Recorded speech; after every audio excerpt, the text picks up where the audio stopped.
Elegido para gobernar, es el tema que quiero tratar en este día. Y cuando hablamos de que la iglesia, porque en la vida particular de nosotros, Dios nos tomó con un propósito, Dios nos señaló, Dios nos apartó de la multitud y somos parte de esa predestinación de parte de Dios en nuestras vidas. Entendemos que Dios nos llamó para desarrollar una función. Entendemos que Dios nos llamó para cumplir con una tarea. Y hablando bajo el tema elegido para gobernar, cuando hablamos de gobierno, estamos hablando de esa institución, de ese organismo que dirige, que administra, que traza la pauta en un lugar específico. Y nosotros entramos dentro de este programa de Dios. Fuimos elegidos para gobernar, fuimos elegidos para rendir cuenta, fuimos elegidos para cumplir una función, fuimos elegidos para servir. Porque todo llamado, todo cargo, todo desempeño en las manos de Dios exige y demanda un servicio. No podemos desvincular la función del servicio, porque el Señor lo dijo en otras palabras: el que quiera ser el grande o el primero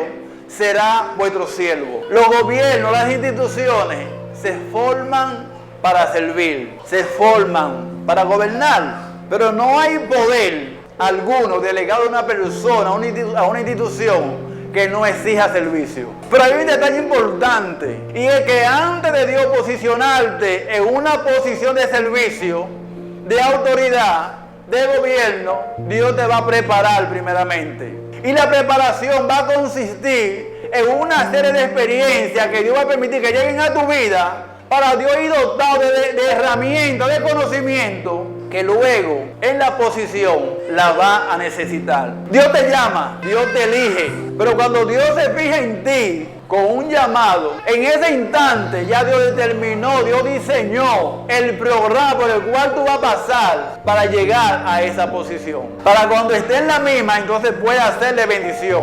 No se puede llegar a una posición de servicio, de mando, si no se tiene una experiencia, si no se tiene un conocimiento, si no se conoce a Dios. Porque lo que nos va a llevar a nosotros a servir a los demás de una forma desinteresada, de una forma amorosa, y poniendo a Dios delante en la experiencia que hayamos tenido con Él. La experiencia con Dios nos transforma. La experiencia con Dios nos ayudan a madurar. La experiencia con Dios nos vuelven en hombres y mujeres espirituales. Recordemos que la fe viene por el oír, pero esa palabra de Dios, y tener esa relación con Dios, esa intimidad con Dios.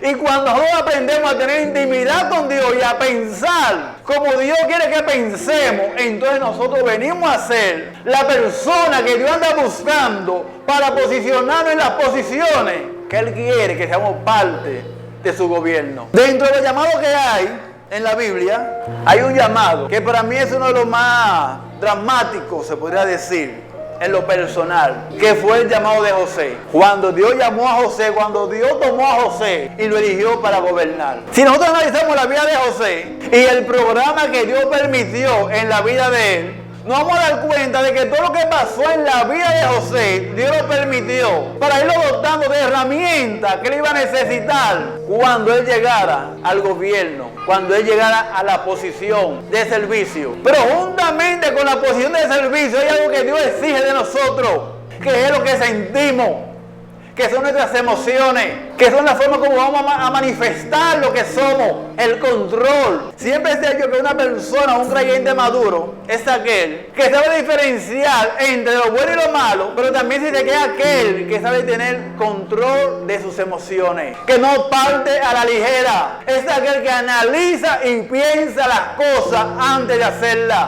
No es aquel que ofende en palabras rápidamente porque no medita las cosas. El creyente maduro es aquel que analiza las cosas antes de hacerlas, y cuando la hace dirigida por la voluntad de Dios.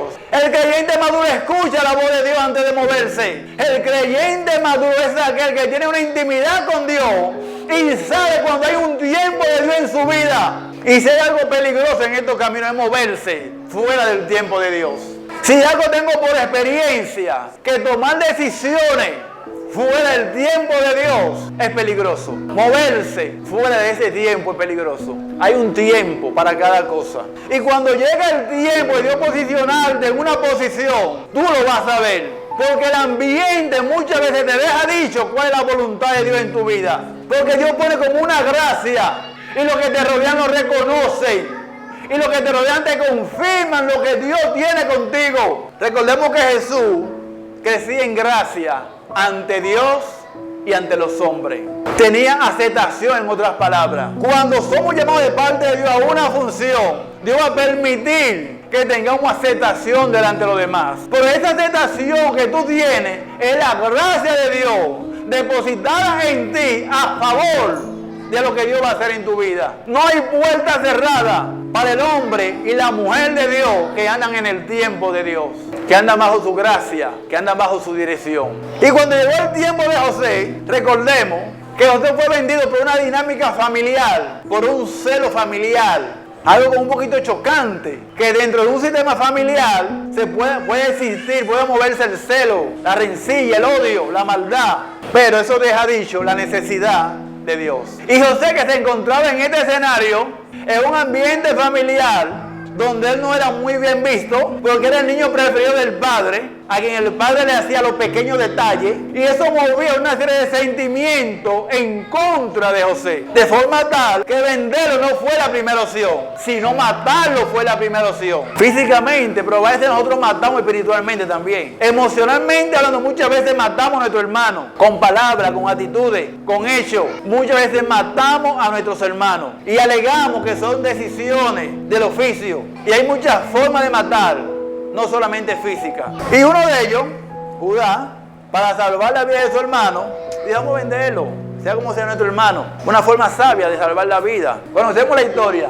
Venden a José, llega a la casa de Potifar, pero Dios pone gracia en José, en la casa de Potifar. Y Potifar lo pone al servicio de la casa, lo pone como mayordomo. Tú eres responsable. Señores, si nosotros vemos el plano donde José estaba en la casa de Potifar, era el mismo plano que estaba Dios diseñando para que él dijera más tarde. El plano de gobierno, de servicio, de autoridad, pero en una pequeña escala, en la casa de Potifar. Y cuando él tuvo el conocimiento, cuando él tuvo la experiencia necesaria, llegó el tiempo de él salir de ahí, entonces Dios permite un levantamiento, Dios permite una calumnia, y Dios permite las cosas que Él sabe permitir para que nosotros entendamos que llegó el tiempo de movernos. Cuando llegue el tiempo de movernos nosotros de un lugar, Dios va a permitir las condiciones para que tú entiendas que llegó el tiempo de moverte.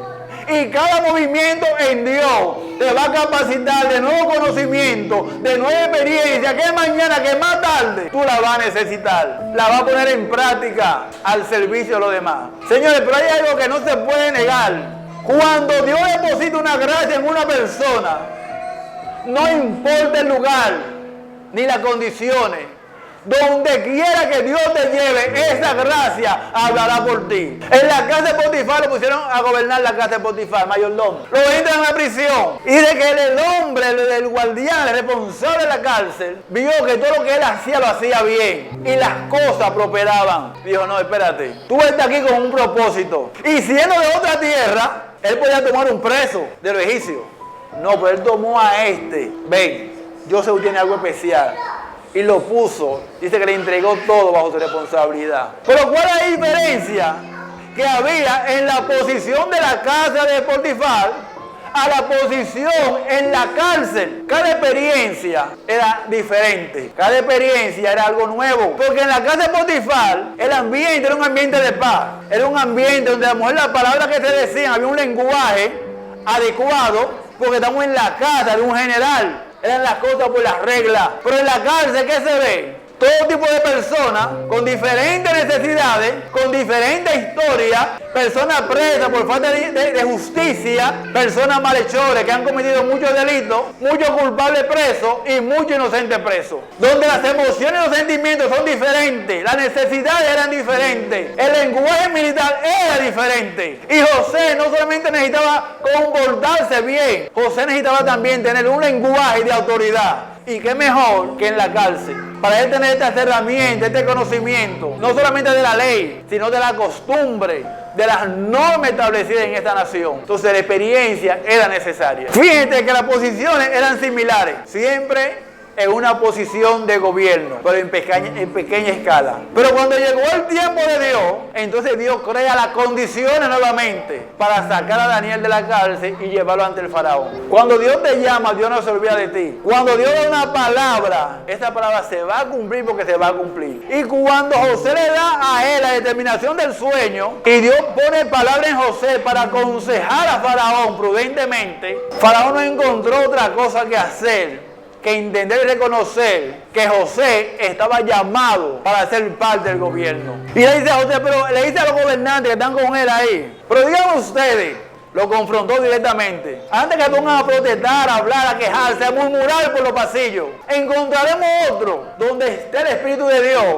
como José. Recomiéndenme uno, en pocas palabras. Búsquenme, salga uno de ustedes. Cuando todos guardaron silencio, entonces entendieron que no había uno. José, porque un detalle, señores, José no estaba peleando por la posición, porque en estos caminos por las posiciones ni por el servicio se pelea. Por el trabajo a Dios no se pelea, no se mide fuerza. Simplemente se busca el lugar para trabajarle a Dios. Solamente se identifica una necesidad para trabajarle a Dios. Señores, el líder o la persona que está llamada a ser gobierno tiene que tenerlo todo y trabajar como que no tiene nada. José podía sacar beneficio de la revelación que Dios le había dado. Él dijo, no, mi señor, búsquese uno. José nunca pensó que Dios lo estaba preparando para llevarlo a esa posición. Pero lo que tú más lejos tienes, lo que tú menos te imaginas, es lo que Dios tiene más cerca para ti. Es lo que Dios te va a depositar en tus manos. Es lo que Dios te va a entregar.